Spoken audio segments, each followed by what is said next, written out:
Baginda Rasulullah Muhammad sallallahu alaihi wasallam pada suatu ketika ditanya,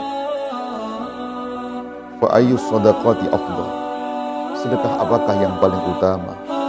Qala shadaqatun fi Ramadan. Beliau menjawab, sedekah yang dilakukan pada bulan suci Ramadan. Hadis riwayat Imam Tirmidzi.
Assalamualaikum warahmatullahi wabarakatuh.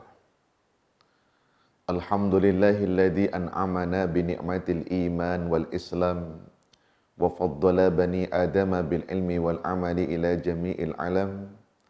Allahumma salli wa sallim ala sayyidina Muhammadin khairil anam wa ala alihi wa ashabihi wa duriyatihi ya nabi'al ulumi wal hikam.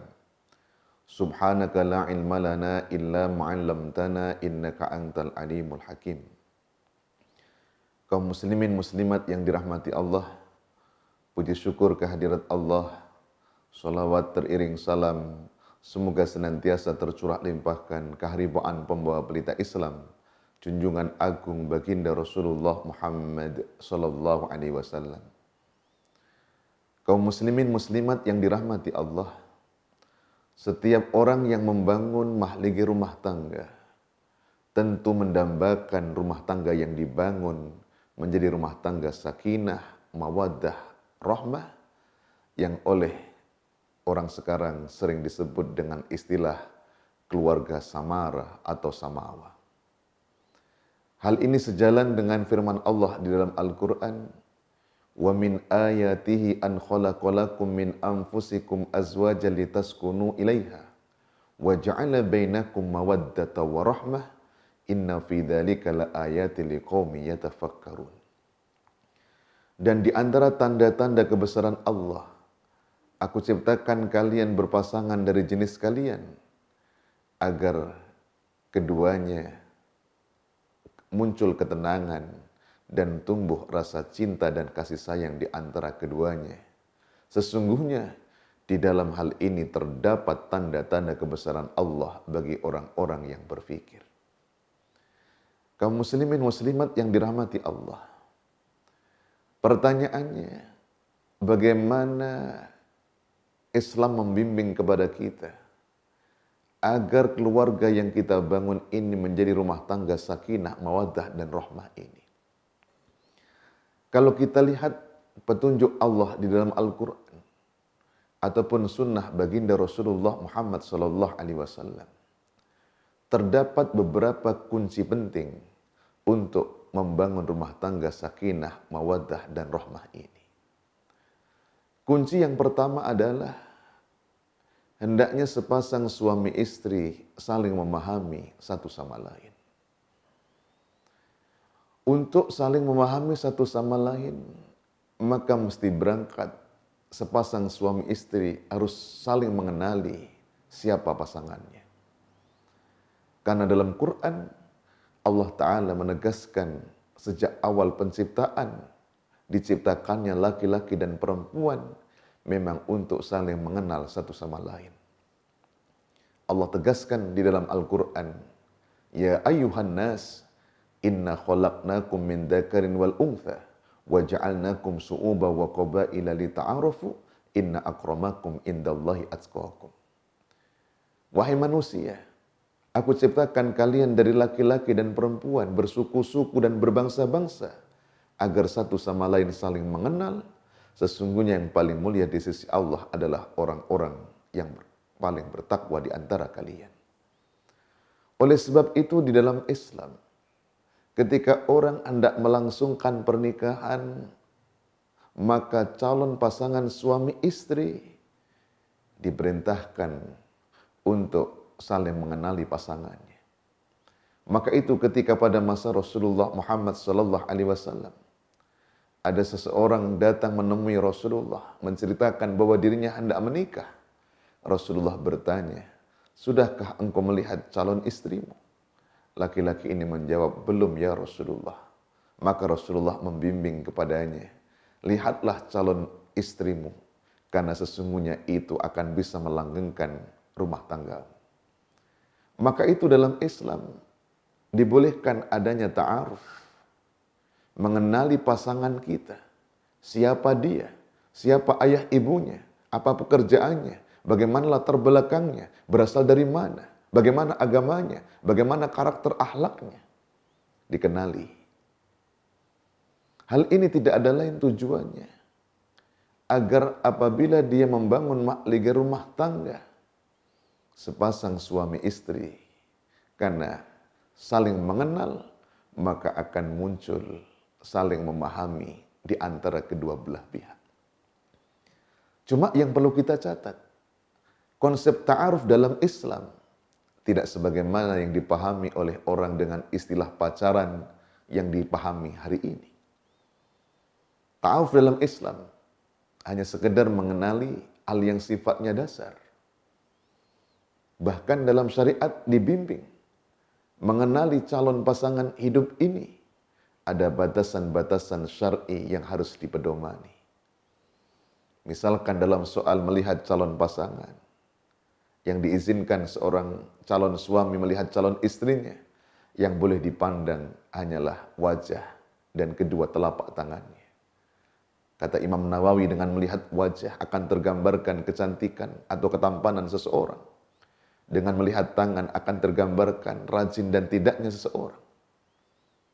Dan selebihnya, sekali lagi, ya, mengenali ini tujuannya untuk bisa saling memahami.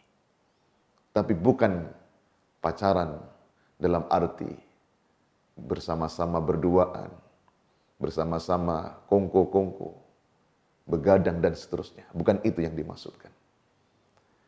Begitu juga kalau orang sudah menikah, maka hendaknya sepasang suami istri saling mengenali bagaimana sifat suami atau istrinya, bagaimana karakter pasangan hidupnya, bagaimana kebiasaan-kebiasaan di antara keduanya.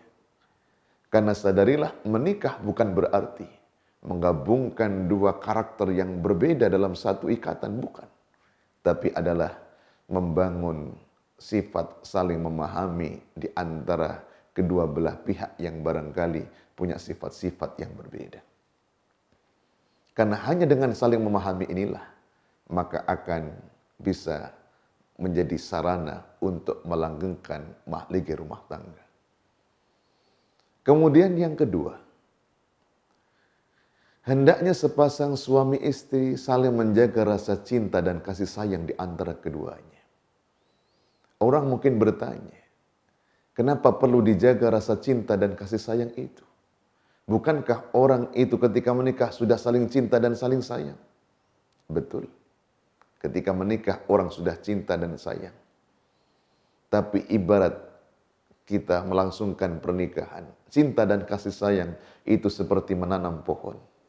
Maka kalau pohon itu pandai kita jaga, kita siram, kita pupuk, kita hilangkan hamanya, tanaman akan tumbuh subur, melahirkan buah dan bunga yang indah. Tapi kalau tanaman dibiarkan, tidak pernah dipelihara, tidak pernah disiram, tidak pernah dipupuk, tidak pernah dihilangkan hamanya, maka akan lama-lama kering, mati, bahkan rusak. Maka cinta dan kasih sayang suami dengan istri juga begitu. Keduanya harus sama-sama dijaga. Walaupun dalam bahasa Indonesia barangkali kita sulit membedakan apa perbedaan antara cinta dan kasih sayang. Tapi kalau kita lihat dalam tafsir, di antaranya Imam Ibnu Abbas menjelaskan bahwa yang disebut cinta itu adalah mencintai suami terhadap istrinya atau sebaliknya. Sementara yang disebut rahmah adalah mencintai istri atau suami dengan siap melihat kekurangan yang ada pada diri pasangannya. Oleh sebab itu secara mawaddah yang kita sebut cinta, seseorang laki-laki akan mendambakan istri yang dianggap cantik jelita, rambutnya mayang terurai, pipinya bak wamar sedangke, jalannya lemah gemulai, tubuhnya tinggi semampai. Begitu juga seorang wanita mendambakan seorang suami secara mawaddah. Dia adalah seorang laki-laki yang tampan, wajahnya rupawan, tutur katanya sopan, penampilannya menawan, dompetnya seperti seorang hartawan.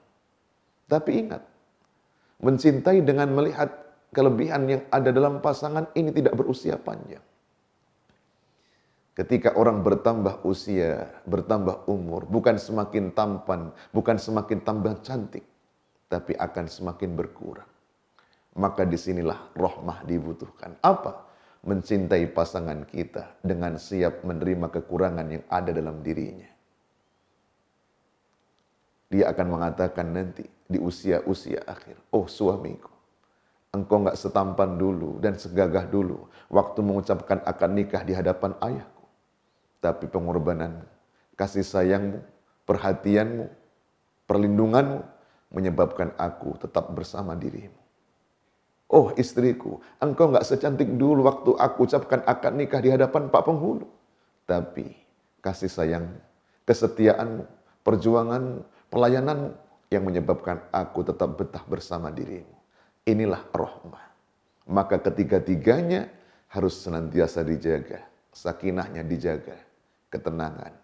Mawaddah harus dijaga, saling cinta dengan kelebihan yang ada dalam dirinya. Begitu juga rahmahnya dijaga, yakni mencintai pasangan kita dengan siap menerima kekurangan yang ada dalam dirinya. Kemudian yang ketiga, bahwa kunci membangun mahlingkai rumah tangga adalah sepasang suami istri harus saling melaksanakan hak dan kewajiban satu sama lain. Di satu sisi Quran menyatakan, ar-rijalu qawwamuna 'alan nisa. Laki-laki itu merupakan pemimpin bagi kaum perempuan, bagi istri. Tapi di sisi lain, Quran memerintahkan, wa'ashiruhunna bil ma'ruf, maka pergaulilah mereka, para istri itu dengan cara yang terbaik. Di satu sisi ada hak, di sisi lain ada kewajiban. Apa yang menjadi hak istri, menjadi kewajiban bagi suami.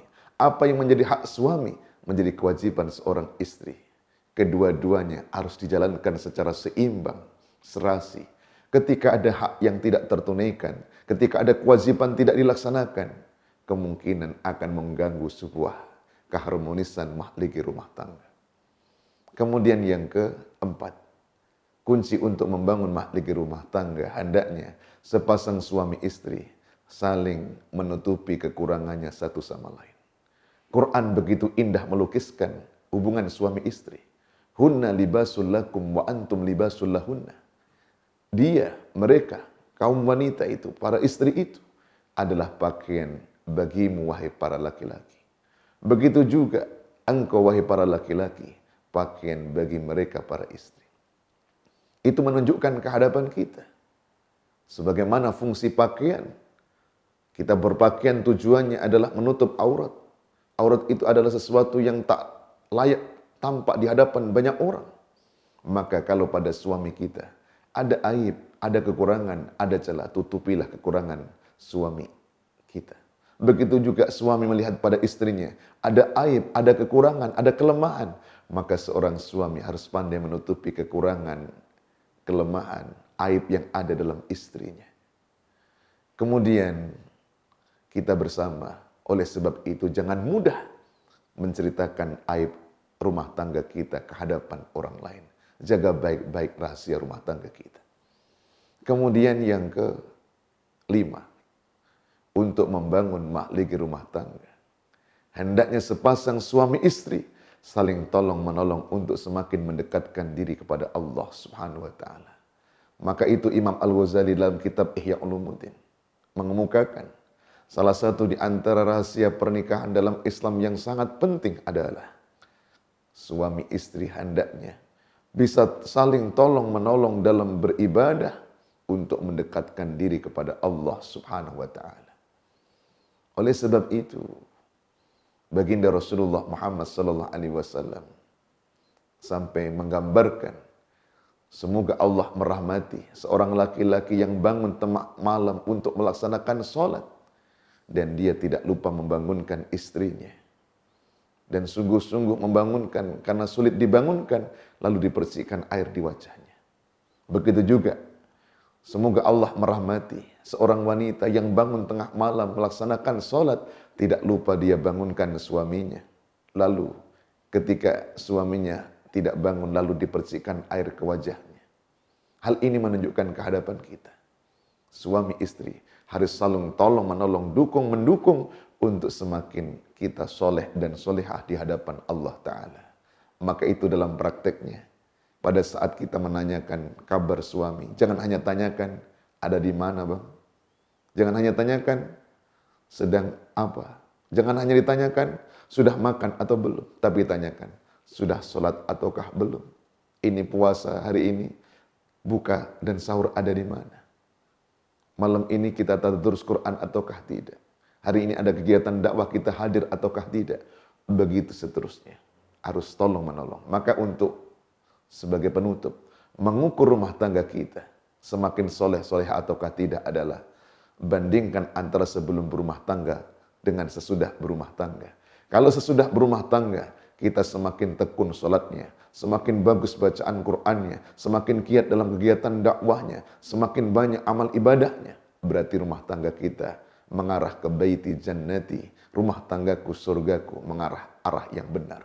Tapi kalau sesudah berumah tangga, semakin tidak karu-karuan sholatnya, semakin meninggalkan bacaan Qur'annya, semakin tidak pernah berzikir, semakin amburadul amal solehnya, menunjukkan rumah tangga kita mengarah ke arah yang salah, belum mengarah kepada baiti jannati, rumah tanggaku surgaku. Tugas kita meluruskannya. Mudah-mudahan rumah tangga kita menjadi rumah tangga sakinah, mawadah dan rahmah, sehingga kita benar-benar menjadi keluarga yang diidamkan oleh diri kita, oleh Rasulullah dan oleh Allah Subhanahu wa taala. Terima kasih atas segala perhatian. Mohon maaf atas segala kekhilafan. Wassalamualaikum warahmatullahi wabarakatuh.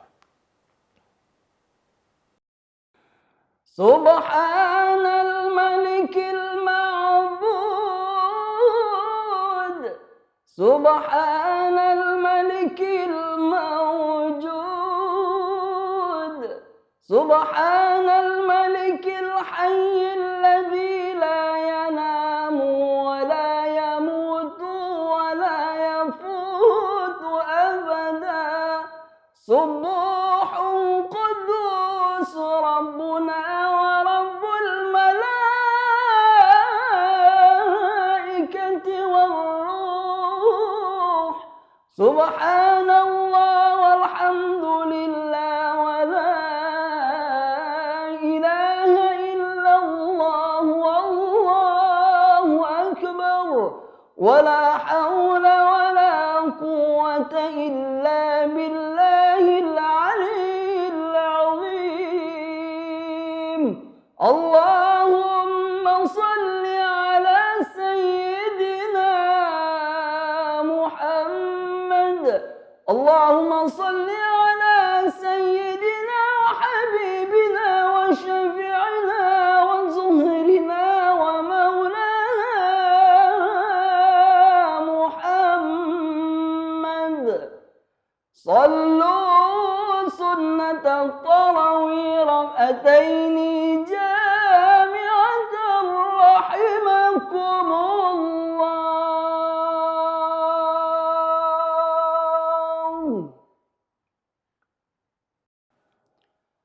أعوذ بالله من الشيطان الرجيم. بسم الله الرحمن الرحيم. يا أيها الذين آمنوا كتب عليكم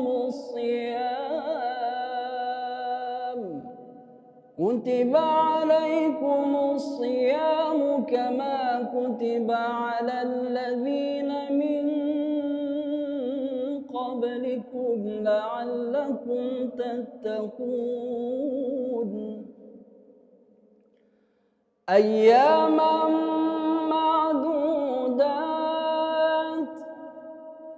فمن كان منكم مريضا أو على سفر فعدة من أيام أخر، وعلى الذين يطيقونه فدية طعام مسكين، فمن تطوع خيرا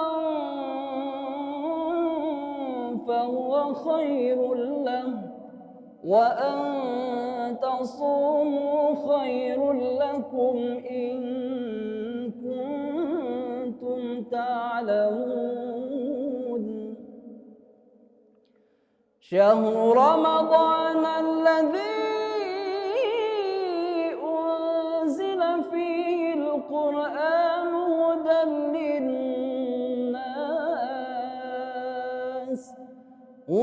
للناس وبينات من الهدى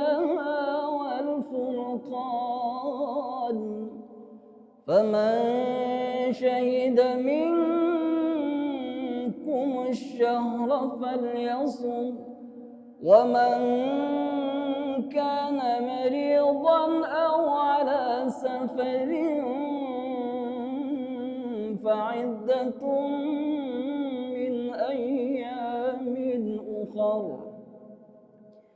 يريد الله بكم اليسر ولا يريد بكم العسر، ولتكملوا العدة ولتكبروا الله على ما هداكم ولعلكم تشكرون. صدق الله العظيم.